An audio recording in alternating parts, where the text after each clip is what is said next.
Magandang gabi sa inyong lahat. Maraming salamat ulit sa pagbisita at sa muling pagsilip dito sa ating munting komunidad. Ang kwentong ibinahagi sa atin ngayong gabi ng isang tagapakinig natin na nagngangalang May ay ibang klase ng hilakbot. Ito ay isang takot na hindi nagmumula sa isang madilim na eskinita o isang abandonadong sementeryo. Ito ay takot na naganap sa ilalim ng maliwanag na ilaw ng isang sikat na mall sa Kalakhang, Maynila. Isang katatakutan na nagpanggap na normal, nagpanggap na buhay, at nakasabay pa nating huminga sa gitna ng abalang syudad.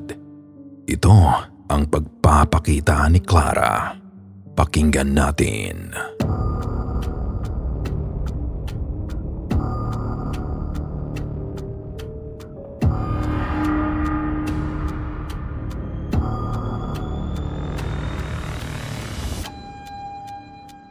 Sa tuwing napapadpad ako ngayon sa mga mall dito sa Maynila, hindi ko maiwasang mapatitig sa mga taong nakakasalubong ko.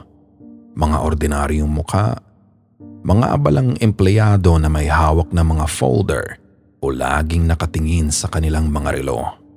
Mga estudyanteng nakasuot pa ng uniforme, nagmamadaling umuwi o kaya'y nagpapalipas ng oras habang nagtatawanan na may hawak na milk tea o paper bag mula sa kung saan-saang tindahan. Dati, napaka-normal lang ng lahat ng iyon para sa akin. Isang karaniwang tanawin na sa isang metropolis na hindi natutulog. Pero matapos ang nangyari, ilang taon na ang nakakaraan, hindi na kailanman nawala sa isip ko ang isang nakakakilabot na posibilidad. Ang posibilidad na baka hindi lahat ng nakakasabay nating huminga sa araw-araw, ang mga nakakabunggo natin sa siksikang pasilyo o ang mga katabi natin sa pagpili ng bibilhing gamit ay tunay na buhay. Tawagin niyo na lang po ako sa pangalang May. Tubong probinsya ako sa Visayas pero ilang taon na akong naninirahan dito sa Maynila dahil sa trabaho. Katulad ng karamihan sa mga probinsyanong napadpad sa syudad, dumaan din ako sa matinding homesickness noong una. Yung tipong kahit gaano kaganda ang ilaw ng lungsod sa gabi, kahit gaano karami ang matatayog na gusali na kumikinang sa dilim, iba pa rin talaga yung pakiramdam ng tahimik na baryo kapag 6:00 na ng hapon. Yung oras kung kailan nagsisimula ng mag-ingay ang mga kuliglig. Amoy usok ng sinisigang dahon ang paligid at dahan-dahang nagdidilim ang langit ng may kapayapaan. Sa Maynila kasi, pakiramdam mo palagi kang nagmamadali. Kahit sa paglalakad sa escalator, sa pagpila sa MRT, o sa simpleng pagbili ng pagkain. Palagi kang hinahabol ng oras kahit hindi mo naman alam kung saan ka ba talaga pupunta. Nagiging mechanical ang buhay. Nawawala ang init ng ugnayan ng tao. Kaya kapag may nakikita akong kababayan o simpleng makarinig lang ng dialect namin na ginagamit sa loob ng jeep, sa bus o sa mall, kusa akong napapangiti. Para bang kahit sandali, nababawasan yung pakiramdam na mag-isa ka sa napakalaking syudad na ito. Para bang may karamay ka sa pagiging dayo. Isang Sabado nangyari ang lahat. Day off ko noon mula sa isang nakakapagod na linggo sa opisina, kaya napagpasyahan kong maglibot muna sa isang mall sa Ortigas. Tanghali na din iyon at dagsa ang mga tao dahil weekend. Maingay ang buong paligid. Halo-halo yung tunog ng mga sapatos na nagkikiskisan sa makintab na tiles. Ang tawanan ng magkakaibigang naglalakad ng magkakaakbay at ang mga Christmas songs na paulit-ulit na pinapatugtog sa mga speaker kahit medyo malayo pa naman ang Pasko. Tipikal na ingay na nakasanayan ko na. Galing akong bookstore noon sa 2nd palapag. May dala akong paper bag na naglalaman ng librong binili ko para sana may mabasa sa apartment. Habang naglalakad ako sa may tabi ng railings, malapit sa malaking atrium kung saan tanaw ang ibabang palapag, nang bigla akong napahinto. May isang babaeng nakatayo malapit sa railings. Ilang metro lang ang layo sa akin. Hindi ko siya agad namukhaan sa una. Nakatalikod siya ng bahagya at parang may pinapanood sa ibaba. Simple lang ang suot niya.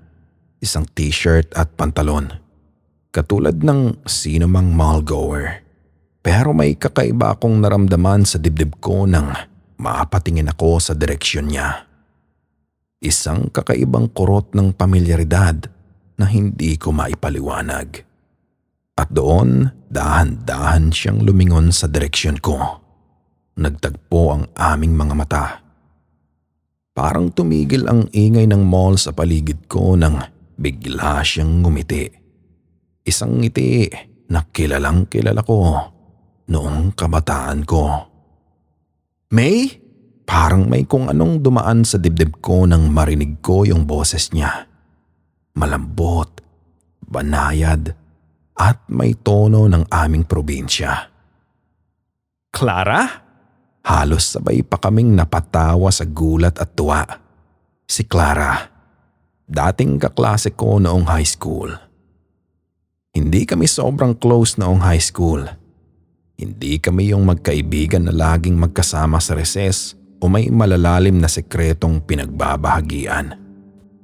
Pero magkakilala kami ng mabuti dahil maliit lang naman ang school sa probinsya namin. Lahat ng magkakabatch ay magkakakilala.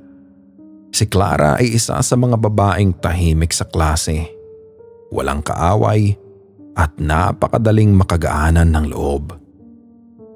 Yung tipong hindi mo man lagi nakakausap araw-araw, pero kapag nagkita kayo at nagkatitigan, parang walang ilang. Parang kilala mo na siya habang buhay. Grabe, ikaw talaga yan? Natatawa kong sabi habang lumalapit sa kanya. Hindi pa rin makapaniwala. Ang liit nga naman ng mundo. Sa dinami-dami ng tao sa Maynila, magkakatagpo pa kami sa mall na ito. Oo naman, ako nga. Ikaw, ang tagal na.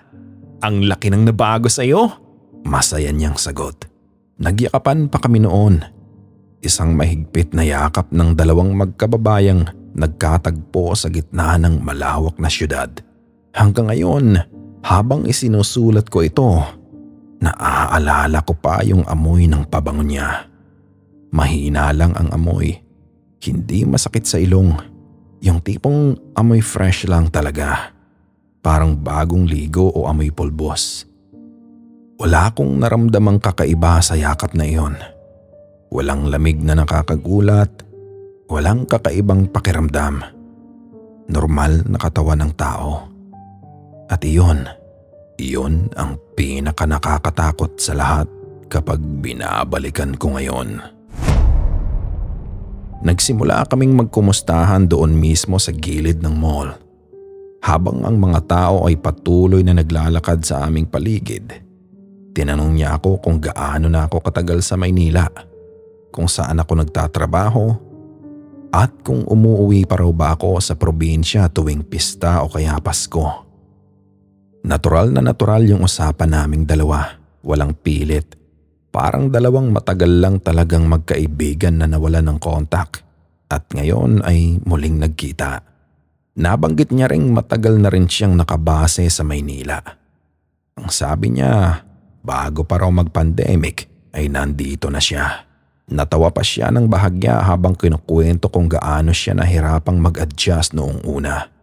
Katulad ko, hindi raw siya sanay sa ingay ng mga bus, sa makakapal na usok sa EDSA, at sa mga taong laging nagmamadali. Naalala mo ba yung ilog malapit sa school natin? Tanong niya habang natatawa. Ang mga mata niya ay tila kumikinang sa alaala. Oo naman, yung ilog kung saan muntikan ka nang mahulog noong JS prom dahil nadulas ka sa putik. Biro ko sa kanya. Ay grabe ka talaga May. Hanggang ngayon dala mo pa rin yon? Ang tagal na nun ah. Paulit-ulit niyang sabi habang natatawa at hinahampas ng mahina ang braso ko. Napatawa rin ako ng malakas. At doon ko unang naramdaman yung kakaibang saya na matagal ko nang hindi nararamdaman sa syudad. Yung feeling na may isang maliit na parte ng probinsya, isang piraso ng aking kabataan, ang biglang nabuhay at naging totoo sa harap ko. Pakiramdam ko noon, hindi na ako ganoon kailong sa Maynila. Hindi namin namalayang sa kakatayo namin doon at kakakwentuhan. Halos 30 minutos na pala ang lumipas. Marami na kaming naharangan na mga naglalakad na may dalang shopping bags. Ano, may oras ka pa ba? Tanong niya bigla habang tumitingin sa paligid. Coffee tayo? May treat para naman makapag-usap tayo ng maayos. Hindi yung nakatayo tayo rito sa daanan. Hindi na ako tumanggi. Sa totoo lang, natuwa pa nga ako ng husto. Sino ba naman ang tatanggi sa libreng kape at sa pagkakataong pahabain ang isang masayang kwentuhan? Pakiramdam ko noon, parang may isang kaibigan akong biglang ibinalik ng tadhana mula sa isang parte ng buhay ko na matagal ko nang itinuring na nakaraan. Nagpunta kami sa isang sikat na coffee shop sa may ikatlong palapag. Medyo tago ang pwesto nito kaya hindi ganoon kaingay katulad ng mga restaurant sa baba. Saktong ambience lang para sa mga gustong mag-relax. May mahihinang tugtog ng lumang jazz na nanggagaling sa mga speaker sa kisame. Habang maririnig ang paminsan-minsang ugong at tunog ng espresso machine sa likod ng counter. Kasabay ng amoy ng bagong giling na kape. Naupo kami doon sa may bandang dulo. Malapit sa malaking salamin na pader kung saan tanaw na tanaw yung mga taong pabalik-balik sa ibabang palapag ng mall. Naaalala ko pa nga noong mga oras na iyon, nagsisimula ng umulan ng mahina sa labas ng mall. Kaya ang liwanag na pumapasok mula sa skylight ay medyo malamlam at gray. Habang naghahanap ako ng mauupuan, si Clara ang nagrepresentang umorder sa counter. Pinanood ko siya habang nakapila. Nakita kong kinausap pa siya noong lalaking cashier. Ma'am, same order po? Marinig kong tanong ng cashier dahil hindi naman ganoon kalayo ang mesa namin. Ngumiti si Clara at tumango. Oo, yung dati pa rin. Natural na natural ang lahat. Walang anumang senyales ng pelikula o kwentong takot. Yung server na nag-abot ng tray sa kanya pagkatapos ng ilang minuto ay nagpahayag pa nga ng pamilyaridad. Matagal kayong nawala ma'am. Ngayon lang po kayo ulit nakabalik dito ah. Si Clara ay ngumiti lang at nagpasalamat bago binitbit ang tray papunta sa pwesto namin. Ibinaba niya ang tray. Para sa akin ay isang iced caramel macchiato at isang slice ng chocolate cake. Para sa kanya, isang mainit na Americano. Habang patuloy kaming nag-uusap at humihigop ng kape, abala ako sa pagkukwento tungkol sa pamilya ko sa probinsya. Kung paano na ang buhay doon ngayon at kung paano ko tinitiis ang buhay dito sa Maynila. Ngunit habang tumatagal, napapansin ko ang isang maliit na detalye.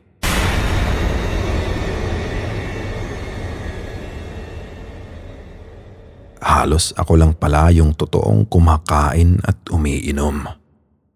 Yung kape niya, nakapatong lang sa harapan niya. May hawak siyang kutsara na paminsan-minsan ay inihahalo niya sa kape. Pero parang hindi nababawasan ang laman ng tasa. Iniisip ko na lang noon na baka mainit pa kaya pinalalamig niya muna. O baka naman masyado lang siyang seryoso sa pakikinig sa akin. Kaya hindi ko na rin masyadong pinansin iyon. Abala ako sa pagsubaybay sa mga kwento niya. Nagkwento siya tungkol sa trabaho niya dati bilang isang graphic designer sa isang kumpanya sa Makati. Tungkol sa maliit na condo na tinitirhan niya na malapit lang din daw sa amin.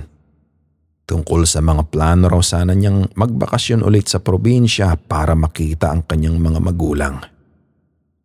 Pero lagi raw hindi natutuloy dahil sa mga biglaang aberya.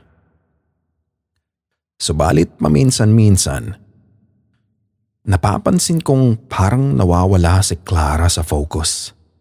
Yung tipong habang nagsasalita ako at nagkukwento tungkol sa mga dati naming kaklase na may asawa na, bigla siyang tatahimik. Titingin siya sa malayo, lampas sa salamin, doon sa kawalan ng atrium ng mall. Ang kanyang mga mata ay nagiging bakante. Walang emosyon, parang isang malalim na balon na walang katapusan. Tapos kapag tatawagan ko na ang pangalan niya ng medyo malakas, "Clara? Uy, Clara, nakikinig ka ba?" Saka siya biglang babalik sa usapan. Kukurap ang mga mata at muling ngumiti na parang walang nangyari. "Okay ka lang ba talaga, Clara? Parang puyat ka ata o may iniisip na malalim?" Tanong ko sa kanya habang ibinababa ang tinidor ko. Ngumiti siya ng bahagya, isang ngiting may halong lungkot. "Okay lang ako, May. Minsan, nami-miss ko lang talaga ng sobra yung probinsya natin. Yung katahimikan doon, yung pakiramdam na nasa bahay ka talaga." Hindi ko alam kung bakit, pero bigla akong nakaramdam ng matinding lungkot para sa kanya noong mga sandaling iyon. Siguro dahil pareho kaming dayo sa malaking Maynila. Parehong pagod sa sistema ng syudad at parehong may malalim na iniwang buhay sa probinsya na pilit naming hinahanap-hanap sa bawat sulok ng lungsod na ito. May isa pang bagay akong napansin habang patuloy na tumatakbo ang oras sa loob ng coffee shop. Biglang lumamig sa pwesto namin. Hindi ito yung ordinaryong lamig na nanggagaling sa vent ng aircon kapag malapit ka rito. Ito yung klase ng lamig na parang unti-unting gumagapang mula sa sahig, umaakyat sa iyong mga paa at tumatagos sa iyong balat hanggang sa kaibuturan ng iyong mga buto. Isang lamig na tuyo at mabigat. Noong una, pilit ko itong binaliwala. Akala ko giniginaw lang ako dahil sa basang sapatos mula sa mahinang ulan sa labas. O kaya'y dahil sa iced coffee na iniinom ko. Pero habang tumatagal ang aming pag-uusap, parang lalong lumalamig ang paligid ng aming mesa. May isang beses pang napatingin sa amin yung isang babaeng nakaupo sa kabilang table. May 2 metro ang layo mula sa amin. Mukhang nagbabasa ito ng libro habang umiinom din ng kape. Napansin kong bigla siyang napahinto sa pagbabasa. Tumingin sa direksyon namin at pagkatapos ay parang kinilabutan. Dahan-dahan niyang kinuha ang kanyang laptop, bag at tasa bago lumipat sa isang upuan na malapit sa counter. Naaalala ko pa iyon dahil nakita ko ang mukha ng babae. Parang naiilang siya. Parang may hindi komportable sa hangin habang pasimpleng tumitingin sa direksyon ng upuan ni Clara. "Giniginaw ka ba, May?" Biglang tanong ni Clara habang nakatingin sa akin. "Medyo." Sagot ko sabay tawa ng bahagya habang hinihimas ko ang aking mga braso na nagsisimula ng tayuan ng balahibo. "Ang lakas naman ng aircon nila dito ngayon. Parang winter sa Canada." Ngumiti lang muli si Clara. Ang kanyang mukha ay nanatiling kalmado. Sanay na siguro ako sa lamig.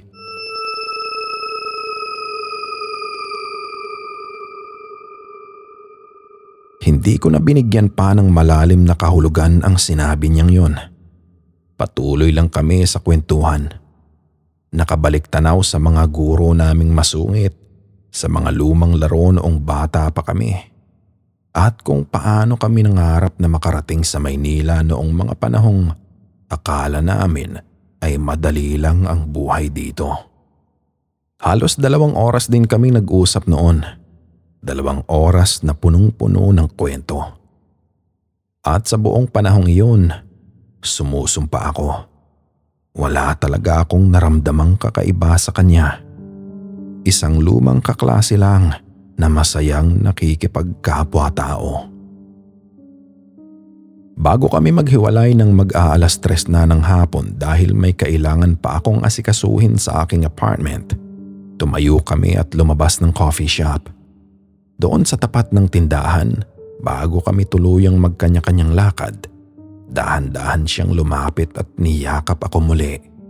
Ang saya ko na nakita kita ngayon, May. Salamat sa oras mo.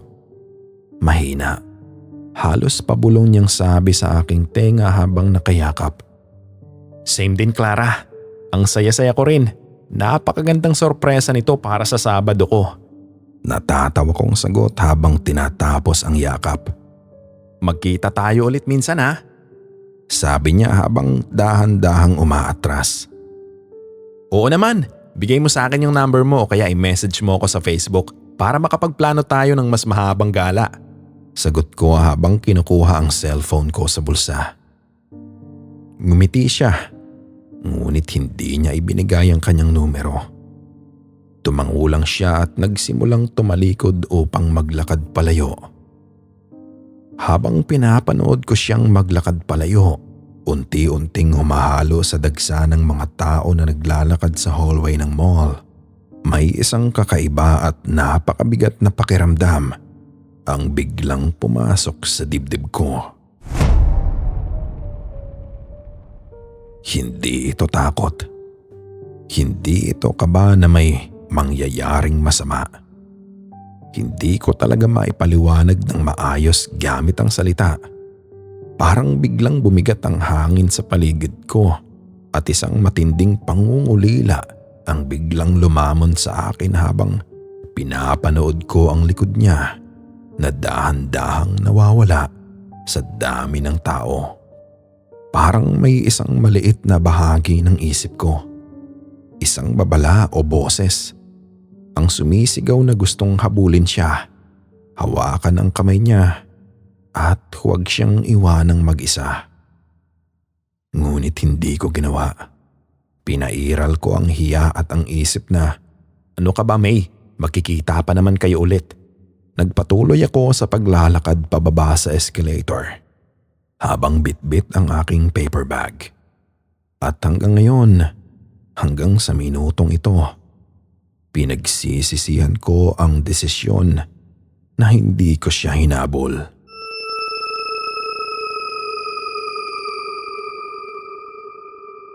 Lumipas ang mga linggo, pagkatapos ay mga buwan.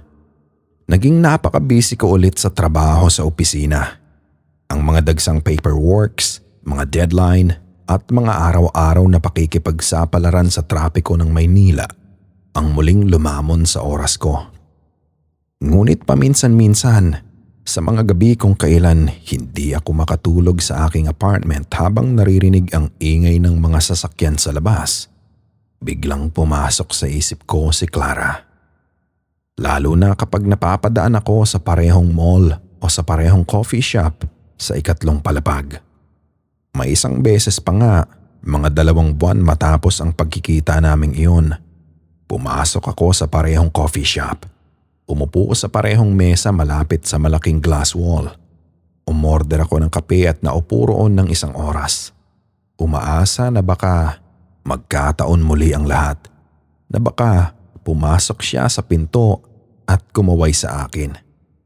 Ngunit wala siya. Naisip ko na lang noon na baka busy lang din siya sa trabaho niya sa Makati. O baka naman nagkataon lang talaga na nagawi siya noong Sabadong iyon dahil may binili rin siya. Isang gabi, habang nasa apartment ako at walang magawa dahil tapos na ang lahat ng gawaing bahay, naisipan kong hanapin ang pangalan niya sa social media. Naisip ko na baka hindi lang kami friends sa Facebook, kaya hindi ko nakikita ang mga updates niya. Ikinabit ko ang pangalan niya, Clara Villanueva. Doon na nagbago ang lahat ng alam ko sa buhay. Doon nagsimulang gumuho ang aking mundo. Lumabas agad ang profile niya sa screen ng cellphone ko. Walang kaduda-duda. Ang profile picture niya ay ang kanyang mukha. Ang parehong mukha. Ang parehong magandang ngiti na nakita ko sa mall. Pero may kakaiba sa kanyang timeline. Wala masyadong bagong posts. Ang pinakahuling post na galing mismo sa kanya ay noong taong 2022 pa. 2 taon na ang nakakalipas. Halos puro lumang larawan noong mga panahon ng pandemic ang nakalagay doon. Mga larawan ng mga tanawin sa probinsya at ilang lumang selfie. Ngunit ang tunay na nagpapatak ng malamig na pawis sa aking likod ay ang mga posts na nanggagaling sa ibang tao na nakatag sa kanyang pangalan.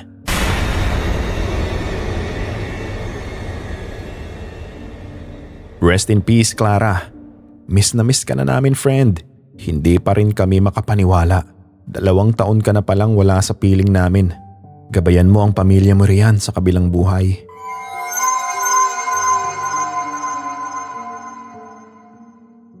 Parang may isang balde ng yelo o napakalamig na tubig ang biglang ibinuhos sa buong katawan ko habang nakahiga ako sa aking kama.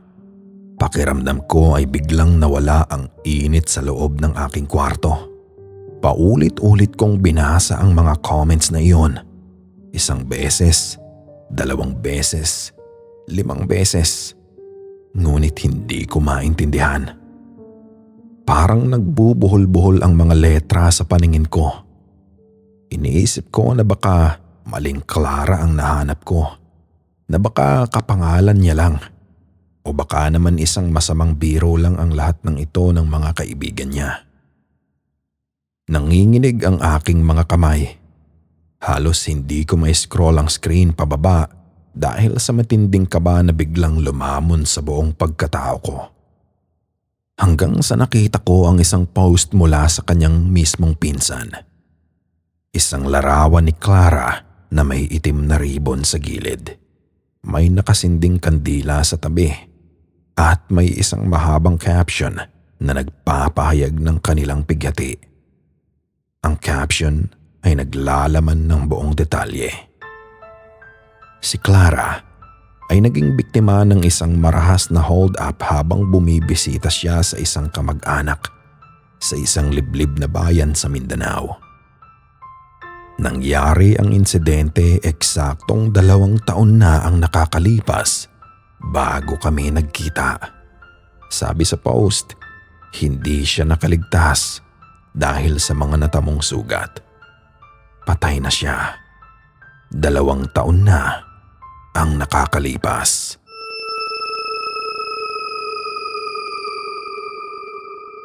Pakiramdam ko sa mga sandaling iyon, tumigil ang pag-ikot ng mundo ko. Ang hangin sa loob ng aking kwarto ay parang biglang nawala. Halos hindi ako makahinga.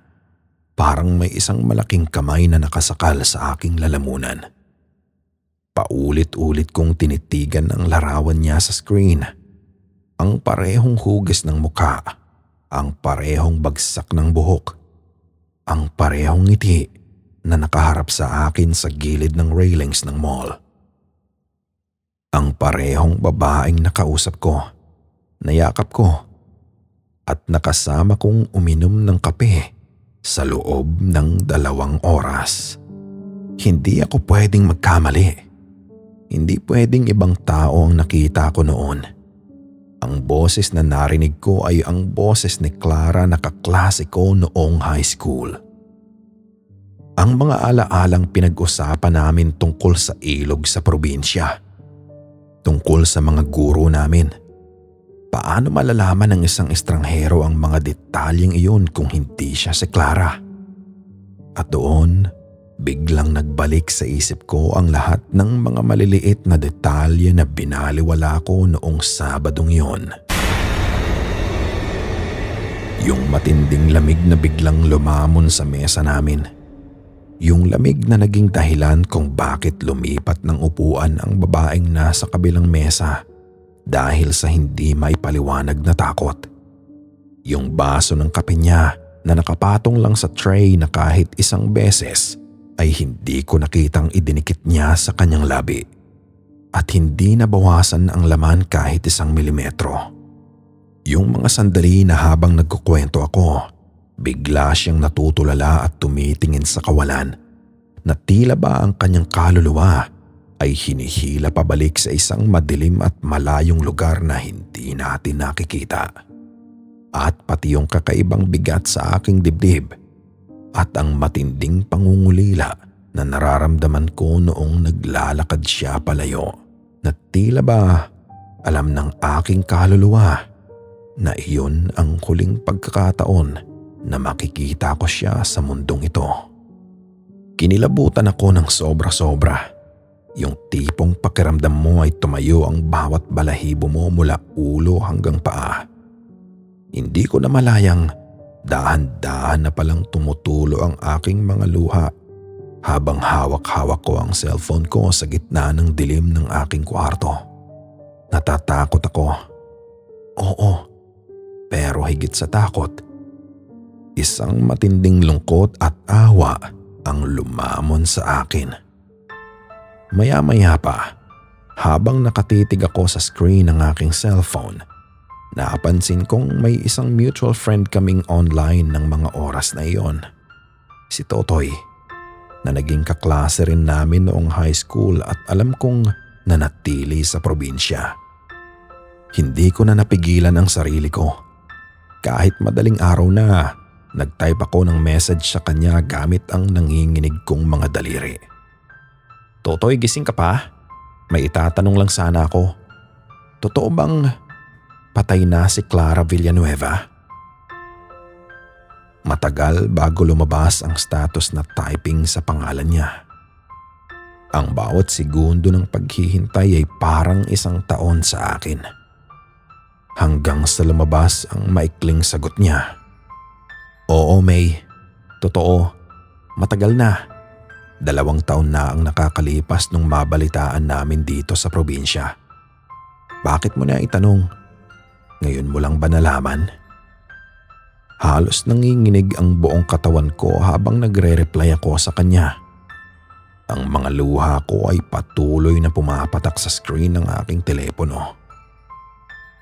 Totoy, nagkita kami niyan 1 buwan lang ang nakakalipas dito sa isang mall sa Maynila. Nagkausap kami sa coffee shop ng 2 oras. Nayakap ko pa siya. Ilang minuto ang lumipas bago muling nag-reply si Totoy. Akala ko pa nga ay hindi na siya sasagot dahil baka iniisip niyang nababaliw na ako o nagbibiro lang ng masama sa madaling araw.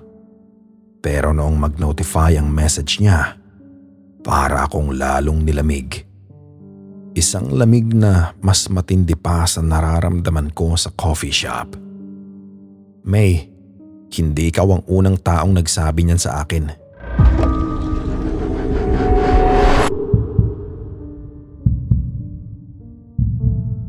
Pakiramdam ko noon ay humigpit ang aking dibdib. Halos hindi ko marinig ang sarili kong tibok ng puso. Agad-agad akong nag-reply at tinanong ko siya kung anong ibig niyang sabihin. Sino pa ang nakakita sa kanya? Ayon kay Totoy, mula nang mamatay si Clara, may ilan na raw talagang mga kakilala at dating katrabaho ang nagsasabing nagpapakita siya sa iba't ibang lugar sa Maynila.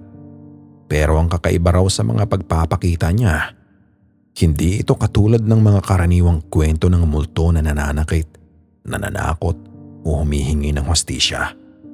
Nagpapakita raw si Clara na parang isang normal na tao lang. Buhay na buhay.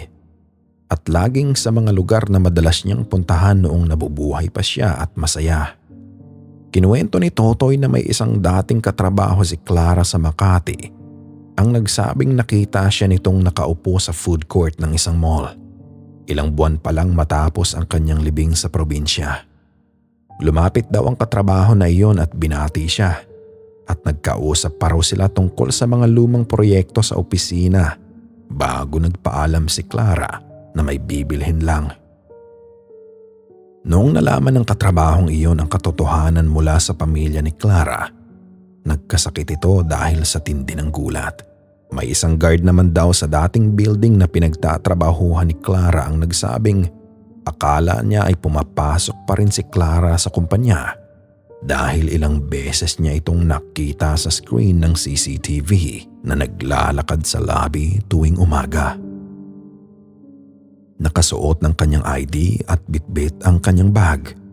Ngunit tuwing titignan ang logbook o ang records ng elevator card, walang anumang tala na pumasok ang kanyang pangalan. Doon ako tuluyang nanghina. Ibinaba ko ang aking cellphone at nahiga ako sa kama habang nakatitig sa puting kisame ng aking kwarto. Hindi ko alam kung ilang oras akong nakatulala lang doon hanggang sa magsimula ng sumikat ang araw sa labas. Pakiramdam ko, bawat segundo ng 2 oras na magkasama kami ni Clara ay paulit-ulit na bumabalik sa isip ko tulad ng isang pelikula. Ang bawat tunog ng boses niya, ang kanyang mahinang tawa kapag naaalala ang probinsya, ang higpit ng yakap niya. Lahat ng iyon ay totoong-totoo sa aking pandama. Walang kulang, walang labis. At iyon ang pinakakinatatakutan ko hanggang sa kasalukuyang sandali. Sapagkat bata pa lang ako, may mga bagay na talaga akong nararamdaman minsan. Sabi ng matatanda sa amin sa Visayas, may bukas na ikatlong mata daw ako ng bahagya. Nakakaramdam ako ng mga presensya sa mga lumang lugar. Nakakakita ng mga aninong mabilis na dumadaan sa gilid ng aking mga mata. At may mga bahay na kapag pumasok ako ay nakakaramdam ako ng matinding bigat sa balikat na tila ba may nakatingin sa akin. Pero ang lahat ng mga karanasang iyon ay malabo. Ang mga presensyang iyon ay hindi mo makausap, hindi mo mahawakan, at mararamdaman mo agad na sila ay hindi kabilang sa mundong ito dahil sa takot na dala nila. Ngunit si Clara, ibang-iba ang karanasan ko sa kanya. Kung hindi ko pa binuksan ang Facebook noong gabing yon, kung hindi ko pa nabasa ang mga mensahe ng pakikiramay at ang post ng kanyang pinsan, hinding-hindi ko iisiping multo siya. Para sa akin, nanatili siyang isang buhay na kaibigan na nagtatrabaho lang sa Makati. Hanggang ngayon, tuwing gabi at tahimik ang paligid, hindi ko maiwasang mag-isip ng mga tanong na alam kong walang makakasagot. Alam kaya ni Clara na patay na siya?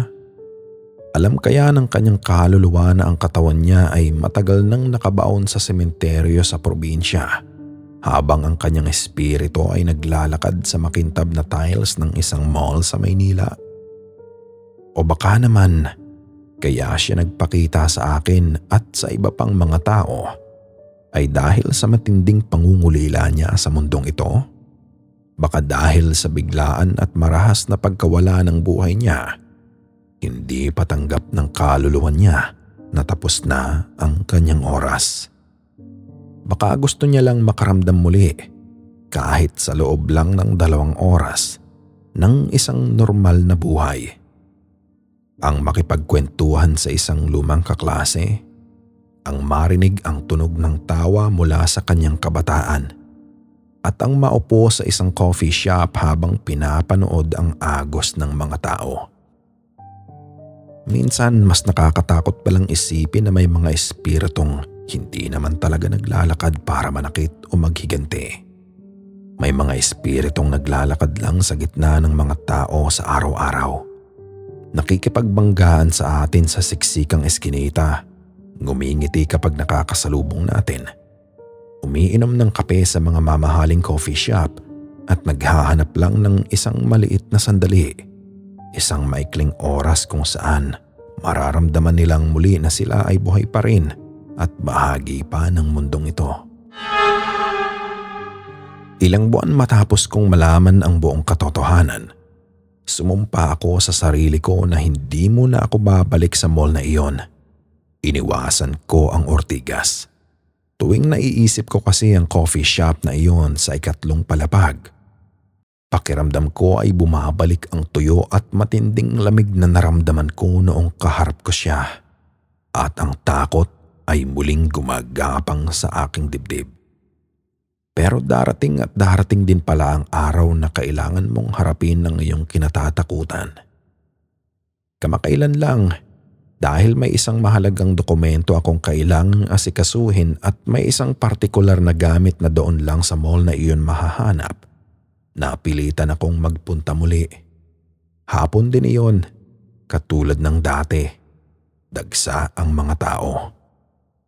Habang naglalakad ako sa parehong hallway sa ikalawang palapag, doon sa tabi ng railings kung saan una kong nakita si Clara na nakatayo, hindi ko maiwasang mapatingin sa bawat babaeng nakatalikod. Sa bawat mukhang dumadaan sa harap ko, may isang bahagi ng puso ko na kumakaba. Natatakot na baka makita ko siyang muli. Ngunit may isang bahagi rin na umaasa na sana ay makita ko siya para masabi ko ang mga salitang hindi ko nasabi noon. Hindi ko alam kung ano ang tunay kong hinahanap sa mga sandaling yon o kung sino. Pagdaan ko sa ikatlong palapag, sa harap ng coffee shop kung saan kami nagpalipas ng 2 oras ni Clara, kusa akong napahinto sa paglalakad na parang may humila sa aking mga paa. Pareho pa rin ang lahat. Ang mahinang ilaw na dilaw na nagbibigay ng mainit na kulay sa loob. Ang amoy ng bagong giling na kape na humahalo sa hangin. At ang parehong ingay ng mga kutsara at tasa na nagkakatamaan. Kasabay ng tawanan ng mga customer. Habang nakatayo ako sa labas at nakatitig sa loob ng shop, partikular na doon sa bakanting mesa sa dulo malapit sa malaking glass wall, may isang waitress na lumabas mula sa shop, bitbit ang isang tray ng mga dumi.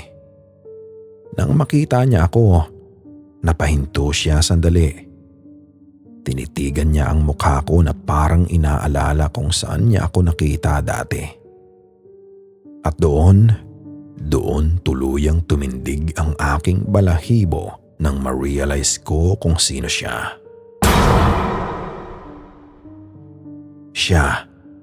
Siya yung waitress na nag-serve sa amin ng kape at cake noong Sabadong kasama ko si Clara.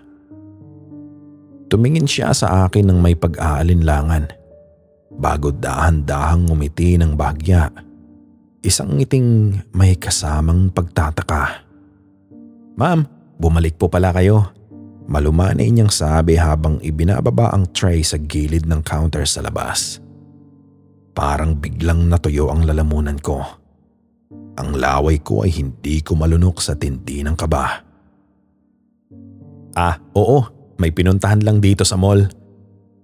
Tumingin muli ang waitress sa loob ng coffee shop. At doon sa pwesto sa dulo na madalas kong balikan sa aking isip bago muling bumaling sa akin. May kung anong kakaibang ekspresyon sa kanyang mga mata. Parang may isang bagay siyang matagal nang gustong itanong, pero ngayon lang nagkaroon ng lakas ng loob. "Ma'am, maaari po bang magtanong?"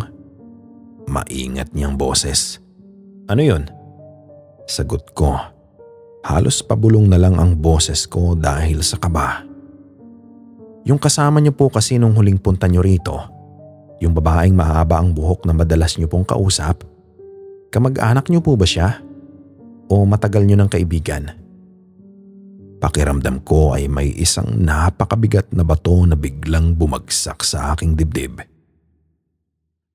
Ang kamay ko na nakahawak sa bag ay nagsimulang mamawis ng malamig. "Bakit mo na itanong?" Huminga ng malalim ang waitress at sumandal ng bahagya sa counter. Ang kanyang boses ay lalong humina na parang ayaw niyang may makarinig na ibang tao. "Kasi po, matapos nung araw na magkasama kayo, ilang beses ko pa po kayong nakita rito tuwing weekend.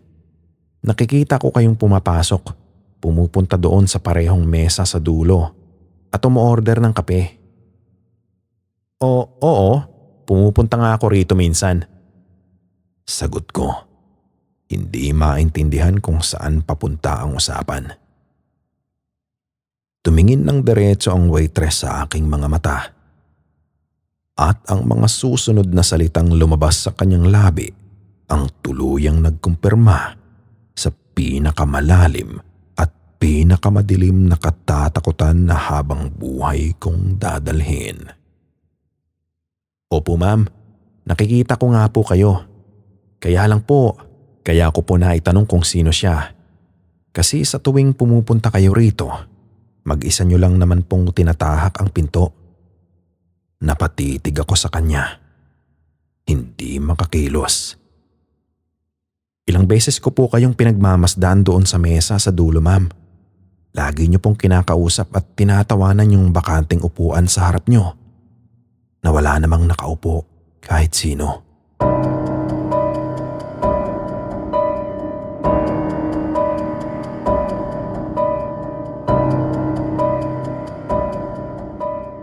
Dito nagtatapos ang kwento ni May. Isang kwento na nag-iwan sa atin ng isang napakalaking tanong sa tuwing lalabas tayo ng ating mga tahanan at makikihalubilo sa dagsa ng mga tao sa syudad. Maraming salamat May sa pagbabahagi ng iyong kwento. At sa lahat ng ating mga tagapakinig, maraming salamat sa inyong patuloy na pagsuporta sa ating channel.